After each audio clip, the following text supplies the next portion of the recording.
ये volt meter जोड़ना है तो वोल्ट मीटर का संयोजन किस क्रम में होता है? समांतर क्रम में। और एमीटर का किस क्रम में हुआ?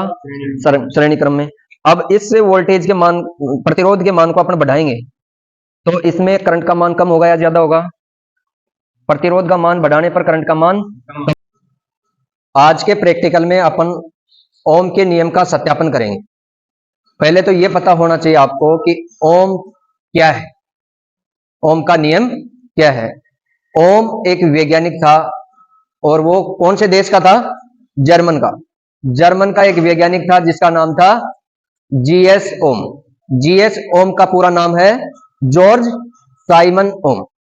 इस वैज्ञानिक ने सन 1827 ईस्वी में डीसी परिपथ में विभवांतर, करंट और प्रतिरोध के बीच में संबंध स्थापित किया और उसका एक नियम बना दिया जिसका नाम क्या दिया? ओम का नियम। अब ये ओम का नियम क्या कहता है कि नियत तापमान तथा नियत भौतिक परिस्थितियों में किसी बंद डीसी परिपथ में किसी प्रतिरोध के सिरों पर उत्पन्न होने वाला विभवांतर उस प्रतिरोध में से प्रवाहित होने वाली विद्युत धारा के समानुपाती होता है। V समानुपाती I। विभवांतर के समानुपाती क्या होता है? करंट, धारा। ये कब नियत तापमान, नियत भौतिक परिस्थिति का क्या मतलब है कि तापमान बढ़ना नहीं चाहिए। और किसी भी प्रतिरोध में ये परिपथ है, बंद डीसी परिपथ है, इसमें ये प्रतिरोध लगे हुए, इस प्रतिरोध में कोई तापमान परिवर्तन नहीं होना चाहिए। अगर इस परिपथ को अपन डीसी सप्लाई से कनेक्ट करेंगे तो ये इस परिपथ में जुड़े प्रतिरोध में से धारा प्रवाहित होगी कि नहीं होगी? जब सर्किट क्लोज होगा, सर्किट बंद होगा, होगी, धारा प्रवाहित होगी। ये रेजिस्टेंस 2 नंबर है, इसके समांतर में एक वोल्ट मीटर लगा हुआ है, ये क्या मापेगा? विभवांतर का मान मापेगा। ये एम्पियर मीटर लगा हुआ है, ये किसका मान मापेगा? इस परिपथ में प्रवाहित होने वाली विद्युत धारा का। अब ये नियम क्या बोल रहे हैं? प्रतिरोध के सिरों पर उत्पन्न होने वाला विभवांतर प्रतिरोध में से प्रवाहित होने वाली विद्युत धारा के समानुपाती होता है। तो इसमें करंट का मान बढ़ेगा तो इस वोल्टमीटर में विभवांतर का मान भी बढ़ता है। ये इस नियम के द्वारा यह सत्यापित हुआ है कि अगर परिपथ में धारा का मान बढ़ेगा तो विभवांतर का मान भी बढ़ेगा। किस कंडीशन में? जब प्रतिरोध का मान नियत होगा। अगर प्रतिरोध का मान बढ़ाते हैं तो धारा का मान कम होगा। धारा के मान में रुकावट पैदा करता है प्रतिरोध, तो प्रतिरोध का मान बढ़ाएंगे तो इस परिपथ में बहने वाली विद्युत धारा का मान कम होगा। विद्युत धारा का मान कम होगा तो विभवांतर का मान भी क्या होगा? कम होगा। V समानुपाती I का मतलब क्या होता है? अगर विभवांतर का मान कम होगा तो वोल्टेज का मान भी, विभवांतर का मान कम होगा तो करंट का मान भी कम होगा। आगे बात समझ में? ये तो अपना सर्किट है ओम के नियम का। इसमें अपन एक तो बैटरी लगाई है और 2 इसमें रेजिस्टेंस है R1 और R2।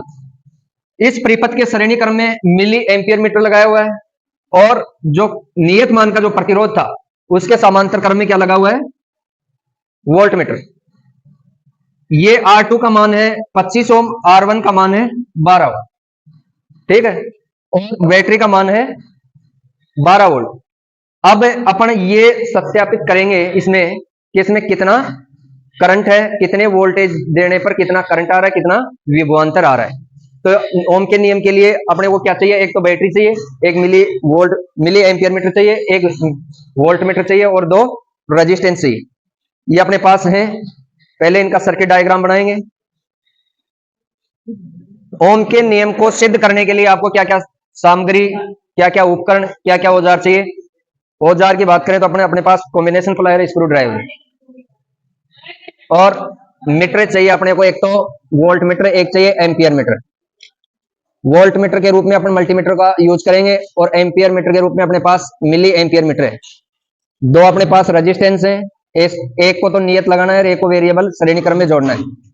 पहले अपने इससे जो अपने पास रेजिस्टेंस रखे हुए हैं इनका मान ज्ञात करेंगे मल्टीमीटर से कि कितने ओम का एक रेजिस्टेंस है। तो पहला ये रेजिस्टेंस है, मल्टीमीटर को रेजिस्टेंस पे आपको सेट करना है। रेजिस्टेंस पे सेट करने के बाद रेजिस्टेंस को मापेंगे तो दिखाना रीडिंग। इसमें रेजिस्टेंस का मान आ रहा है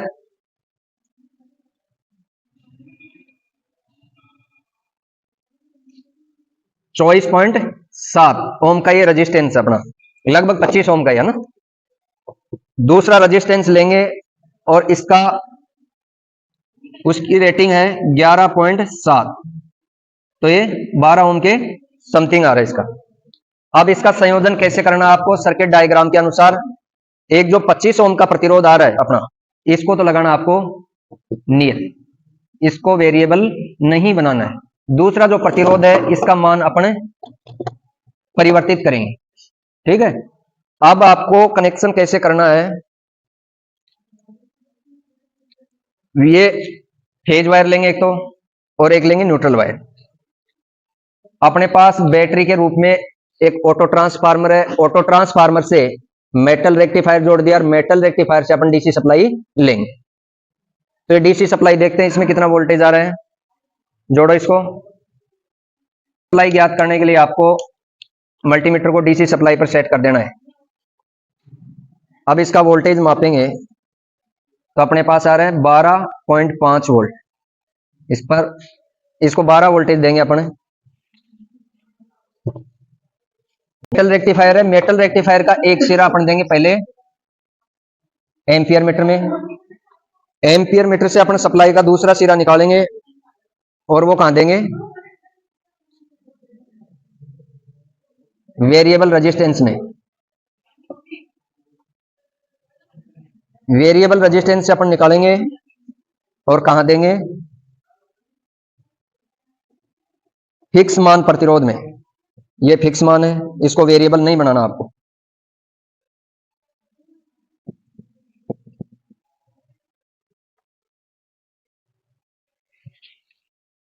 और फिक्स मान से अपन निकालेंगे और कहां देंगे,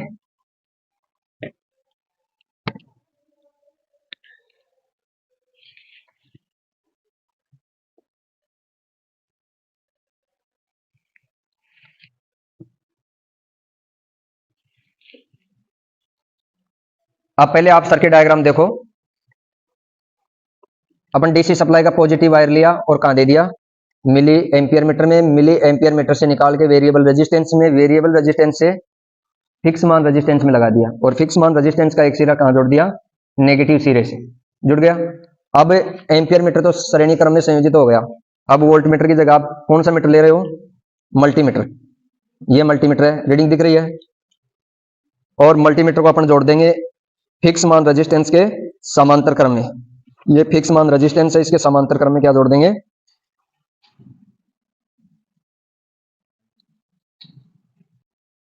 ग्राम के अनुसार अपना परिपथ तैयार हो गया है। किस प्रकार से, पहले अपन पॉजिटिव टर्मिनल लेंगे, एम्पियर मीटर में देंगे, एमीटर से दूसरा वायर निकालेंगे और वेरिएबल रेजिस्टेंस में जोड़ देंगे। वेरिएबल रेजिस्टेंस से फिक्स मान रेजिस्टेंस में जोड़ेंगे, और फिक्स मान रेजिस्टेंस का दूसरा टर्मिनल नेगेटिव तार से जोड़ देंगे, जुड़ा हुआ है। अब फिक्स मान रेजिस्टेंस के समांतर क्रम में क्या लगा दिया हमने, मल्टीमीटर लगा दिया, जो वोल्टेज दिखवा दे।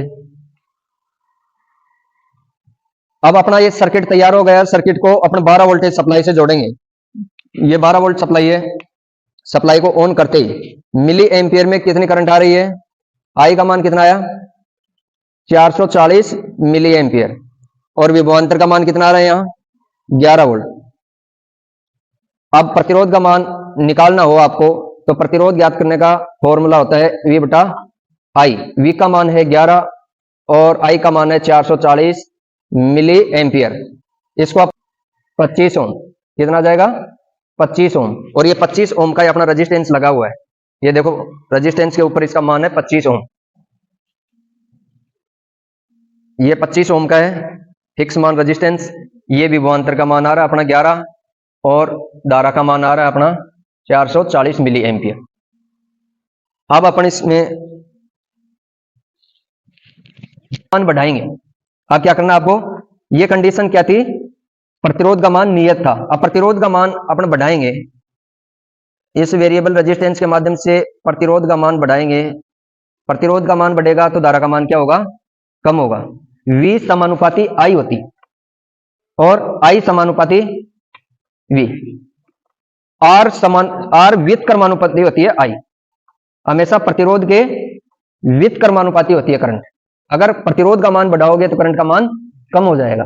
अगर प्रतिरोध का मान घटाओगे तो करंट का मान बढ़ जाएगा, धारा का मान बढ़ जाएगा। अब प्रतिरोध का मान अपन बढ़ा रहे हैं, प्रतिरोध का मान बढ़ा रहे हैं, तो धारा का मान क्या हो जाएगा, आई का मान क्या हो जाएगा, कम। आर का मान बढ़ाओगे तो करंट का मान हो जाएगा कम। अब करंट का मान कितना हो गया वहां, 350 मिली एम्पियर। कितना हो गया, 350 मिली एम्पियर हो गया, जबकि विभवांतर का मान कितना है, कितना आ गया, 9 वोल्ट। इसका मान निकालोगे प्रतिरोध का, तो आर बराबर वी बटा आई। वी का मान है 9 और धारा का मान है 350 मिली एम्पियर। इसको अपने सोल्व करेंगे तो कितना आएगा मान। अब प्रतिरोध का मान कितना आ गया यहां, 25.71 ओम। कितना बढ़ गया, 0.71 ओम प्रतिरोध बढ़ाया। अब और बढ़ाएंगे इसका मान प्रतिरोध का, तो देखना करंट के मान में और विभवांतर के मान में कितना अंतर होता है। ये पूरा प्रतिरोध अपने यहां कनेक्ट कर देते हैं, तो इसमें एम्पियर धारा का मान तो आ गया 300 मिली एम्पियर और विभवांतर का मान आ गया 8 वोल्ट। अब इससे प्रतिरोध का मान निकालेंगे तो कितना आ गया, 8 बटे में 26.6 ओम।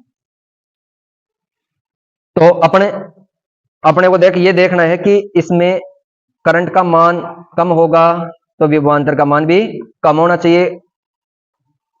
अभी विभवांतर का मान कितना आ रहा है वहां 440, धारा का मान आ रहा है 440 और विभवांतर का मान आ रहा है 11 वोल्ट। अब प्रतिरोध का मान को बढ़ाएंगे, धारा का मान भी कम और विभवांतर का मान भी कम हो रहा है ना। 11 से कितना हो गया, 8 हो गया, वहां कितना हो गया 440 से 300। तो V समानुपाती क्या हो गया, I। V का मान बढ़ेगा, अभी उस V का मान बढ़ाएंगे तो धारा का मान भी क्या होगा, बढ़ेगा। अब इसका मान वोल्टेज मान बढ़ा देते हैं, उधर से बढ़ाओ थोड़ा, मान बढ़ाएंगे, विभवांतर का मान बढ़ाएंगे तो देख धारा का मान भी बढ़ रहा है ना, साथ साथ बढ़ रहे हैं। वहां 7 आ गया, यहाँ वहां 8 आया और ये 300 मिली एम्पियर हो गया।